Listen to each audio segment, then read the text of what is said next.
যুক্তরাষ্ট্রের পাল্টা শুল্ক আরোপের প্রেক্ষিতে আগামী ৪৮ ঘণ্টার মধ্যে বাংলাদেশ সরকারের পক্ষ থেকে যুক্তরাষ্ট্রে ২টি চিঠি পাঠানো হবে বলে জানিয়েছেন প্রধান উপদেষ্টা প্রেস সচিব শফিকুল আলম।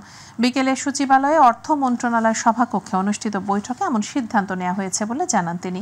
বৈঠক শেষে অর্থ উপদেষ্টা জানান, যুক্তরাষ্ট্রে পোশাক শিল্পের বাজার যেন রক্ষা হয় সে চেষ্টা করা হবে। বাণিজ্য উপদেষ্টা জানান, যুক্তরাষ্ট্রের সাথে বাণিজ্যের জন্য সহায়ক পদক্ষেপ নেবে সরকার। আরও জানাচ্ছেন রাকিব হাসান। বাংলাদেশি পণ্যের উপর নতুন করে ৩৭% শুল্ক আরোপ করেছে যুক্তরাষ্ট্র। এই শুল্ক নিয়ে অর্থ উপদেষ্টার নেতৃত্বে সরকারের উচ্চ পর্যায়ের বৈঠক অনুষ্ঠিত হয় অর্থ মন্ত্রণালয়ের সভাকক্ষে। বৈঠক শেষে প্রধান উপদেষ্টার প্রেস সচিব শফিকুল আলম জানান, আগামী ৪৮ ঘণ্টার মধ্যে বাংলাদেশের পক্ষে যুক্তরাষ্ট্রের প্রেসিডেন্ট এবং ইউএসটিআর-এর কাছে ২টি চিঠি পাঠানোর সিদ্ধান্ত হয়েছে। আমরা যেটা ডিসিশন হয়েছে সেটা হচ্ছে যে আমরা ২টা চিঠি দিব। দুইটা চিঠি আগামী ৪৮ ঘণ্টার মধ্যে যাবে।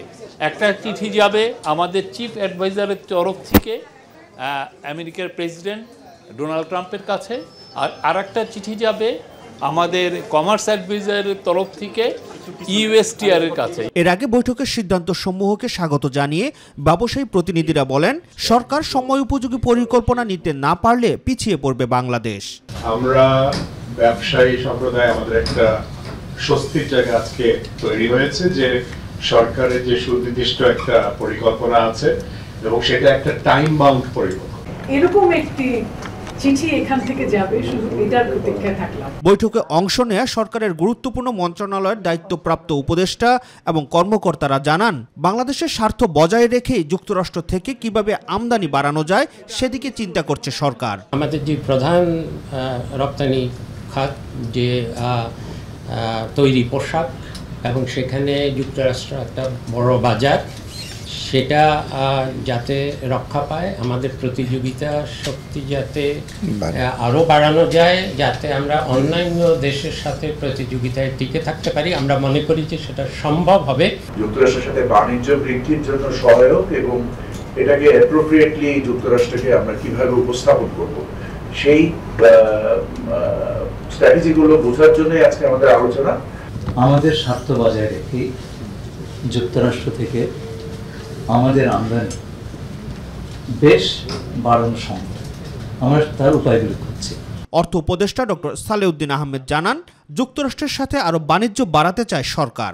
ইউএসের সাথে এবং বাংলাদেশের সাথে ব্যবসা বাণিজ্য আমরা প্রসার ঘটাবো, এবং এই জন্য যদি আমাদের আমেরিকা থেকে আমাদের দরকারি কোনো কিছু ইম্পোর্ট করতে হয়, অনেক কিছু এলএনজি এবং জিনিস আমরা ইম্পোর্ট করব।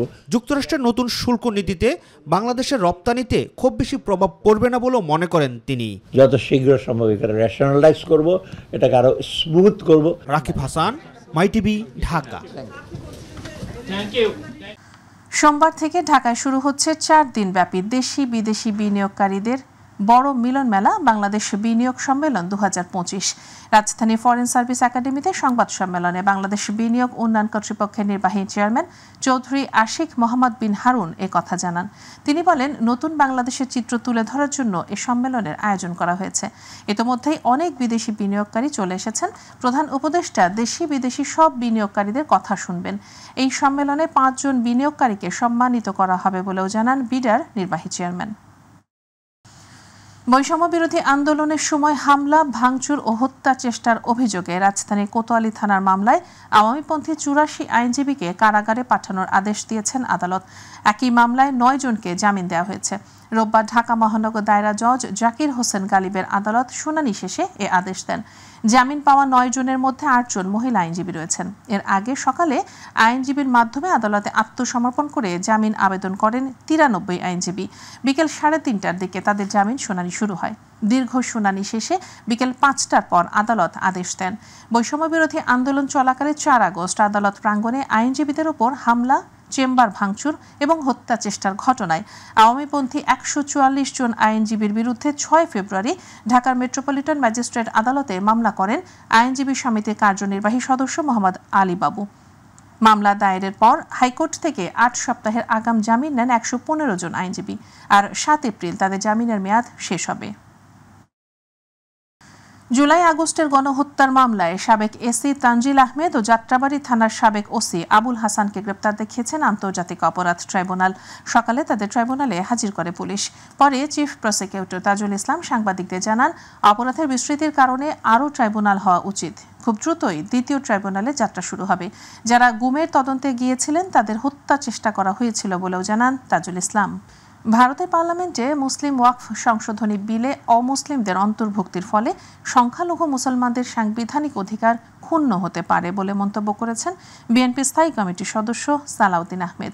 দুপুরে গুলশানে চেয়ারপারসনের কার্যালয়ে বিষয়টি নিয়ে বিএনপির প্রতিক্রিয়া জানাতে গিয়ে তিনি বলেন, ধর্মীয় অধিকারে হস্তক্ষেপ করায় সাম্প্রদায়িক ও আঞ্চলিক সম্প্রীতি বিনষ্ট হতে পারে। নতুন আইনে পরিচালনা বোর্ডে অমুসলিম সদস্যদের অন্তর্ভুক্তির বিষয়টি বিতর্কের সৃষ্টি করেছে, যার ফলে মুসলিম নাগরিকদের সাংবিধানিক অধিকার ক্ষুণ্ণ হতে পারে।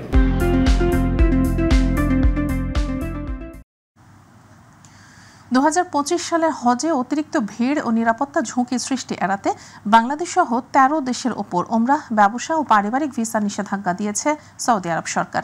সৌদি আরব থেকে প্রতিনিধি এম সাইফুল ইসলাম জানান, এ নিষেধাজ্ঞা আগামী জুন মাসের মাঝামাঝি নাগাদ প্রত্যাহার হওয়ার সম্ভাবনা রয়েছে। যাদের কাছে ওমরাহ ভিসা রয়েছে তারা 13 এপ্রিল পর্যন্ত সৌদি আরবে প্রবেশ করতে পারবেন। আর যারা ওমরাহ, ব্যবসা ও পারিবারিক ভিসায় অবস্থান করছেন তাদেরকে বাধ্যতামূলক 29 এপ্রিলের মধ্যে বেরিয়ে যেতে হবে। এই নিষেধাজ্ঞা পাকিস্তান, ভারত, বাংলাদেশ, মিশর, Indonesia, Iraq, Nigeria, Jordan, Algeria, Sudan, Ethiopia, Tunisia এবং ইয়েমেনের জন্য প্রযোজ্য। অবৈধভাবে হজ পালনের প্রবণতায় অতীতে বহু ব্যক্তি একাধিকবার প্রবেশযোগ্য ভিসা ব্যবহার করে হজ মৌসুমে সৌদি আরবে প্রবেশ করতেন এবং অবৈধভাবে থেকে গিয়ে হজে অংশগ্রহণ করার কারণেই এ নিষেধাজ্ঞা জারি করা হলো। 15 লাখ মালয়েশিয়া প্রবাসী বাংলাদেশির তথ্য পাচার, হয়রানি, নির্যাতন ও দুর্নীতির অভিযোগে মালয়েশিয়ায় ESKL এর কার্যক্রম বন্ধ এবং এটি রক্ষার অপচেষ্টায় লিপ্ত হাইকমিশনের কর্মকর্তাদের অপসারণ দাবিতে সংবাদ সম্মেলন করেছে মালয়েশিয়া প্রবাসী বাংলাদেশিরা। প্রতিনিধি আশরাফুল মামুন জানান, গতকাল সন্ধ্যায় কুয়ালালামপুরের বুকিত বিন্তাংয়ের একটি রেস্টুরেন্টে এ সংবাদ সম্মেলন অনুষ্ঠিত হয়। সংবাদ সম্মেলনে প্রবাসীরা অভিযোগ করেন, ESKL এর সাথে স্বৈরাচার আওয়ামী লীগ সরকারের আমলে অবৈধভাবে চুক্তির মাধ্যমে বিপুল পরিমাণ অর্থ পাচার করা ও পাসপোর্ট সেবার নামে অতিরিক্ত টাকা নেওয়া সহ বিভিন্ন অভিযোগ রয়েছে প্রতিষ্ঠানটির বিরুদ্ধে। বিভিন্ন দুর্ঘটনায় মারা যাওয়া প্রবাসীদের লাশ সরকারি খরচে পাঠানো এবং প্রবাসে মারা যাওয়া প্রবাসীর ইন্স্যুরেন্স ও ক্ষতিপূরণ দেওয়ার আহ্বান জানান অন্তর্বর্তীকালীন সরকারের কাছে। সংবাদ সম্মেলনে বক্তব্য রাখেন মোকাম্মেল হোসেন, আমির হোসেন, সীমান্ত, রানা, জুবাইর হোসেন আল আমির, সালাউদ্দিন শিকদার, শিহাব উদ্দিন সহ আরও অনেকে। আমাদের সাধারণ প্রবাসীদের সাথে এই দুর্নীতিগ্রস্ত কর্মকর্তারা এখনও বহিল তবিয়তে আছে। পররাষ্ট্র মন্ত্রণালয় থেকে তাদেরকে দেশে ফিরে যাওয়ার জন্য নোটিশ করা হলেও তারা এখনও যাচ্ছে না। দুর্নীতির পরিমাণ এত দূর চলে গেছে, যারা প্রবাসী বাংলাদেশে আছে প্রতিনিয়ত এটা আমরা ফেস করতেছি। অ্যাপয়েন্টমেন্ট নিতে গেলে সেখানে যে আমাদের ঘুষ দিয়ে অ্যাপয়েন্টমেন্ট নিতে হচ্ছে এবং যে অ্যামাউন্টটা হিউজ একটা অ্যামাউন্ট,